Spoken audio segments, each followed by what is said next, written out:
We have inverse variation. Inverse variation is just the opposite of direct variation. For example, more people means less time taken to complete a piece of work. Suppose 5 men are asked to paint the wall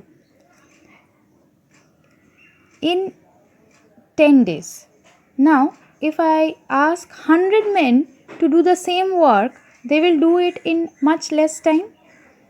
So, when one quantity is people, increases, then the other quantity decreases. That is, the other quantity is the time.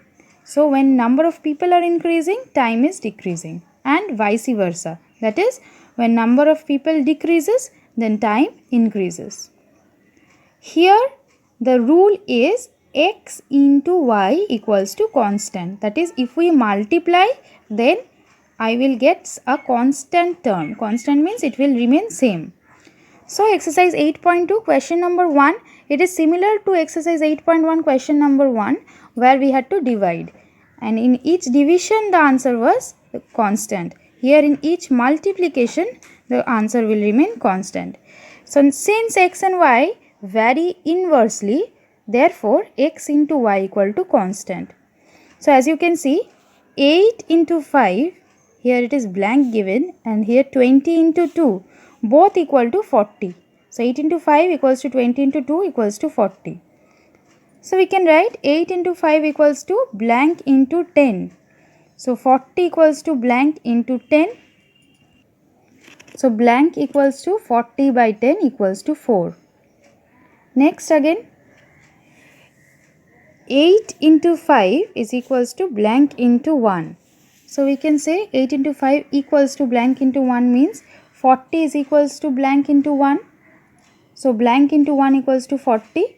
Therefore, blank equals to, this side it was multiplied, it will go there, become divide. 40 by 1 which is equals to 40.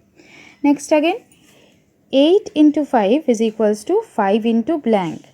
So, 5 into blank is equals to 8 into 5. So, blank equals to 8 into 5 divided by 5. Why division? Because here it was multiplication. That side if it goes, multiply becomes division. So, 5 and 5 will cancel. We will have only 8. Therefore, the required table is 8, 5, 4, 10, 22, 41, 5, 8. See, multiply in each case, we are going to get 40. So, this is the method for inverse variation. Question number 2, we are having 30 men can do a work in 15 days. Therefore, one man can do the same work in more days, because as I said, one man will take more time to complete the same work. So, here it will become multiplied 30 into 15 days. Therefore, 25 men can do the same work in, now it will become less time taken. So, divide 30 into 15 by 25 days. So, 5 5s are, 5 3s are, 5 1s are, 5 6s are, 6 into 3 days is equals to 18 days. We will do the same sum in the alternative method. Since the number of days taken by 25 men is unknown to us, so we will write, let the number of days taken by 25 men be x days. Less the number of men is equals to more the number of days required. So, this is a case of indirect variation. Number of men when 30, they require number of days 15. And number of men when 25, they require number of days x.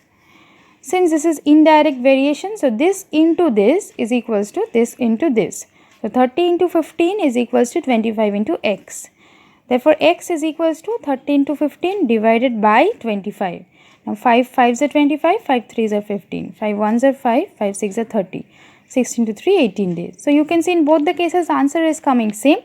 You can use any one of the method that you prefer. Next, let's move on to question number 3. In question 3, you are having a number of women can sow a field in 18 days equals to 35. Therefore, number of women who can sow a field in 1 day is equals to more. So, 35 into 18. Therefore, the number of women who can sow a field in 15 days, now it will be less. Therefore, 35 into 18 by 15. So, this on calculation is coming out as 42 days. Next, question number 5.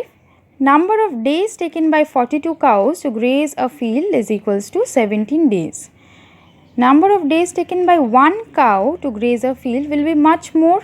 So, 42 into 17 days. Use your common sense in these type of sums, because otherwise if we every time use this when it is becoming 1, so it will be less, then our sum is going to become wrong.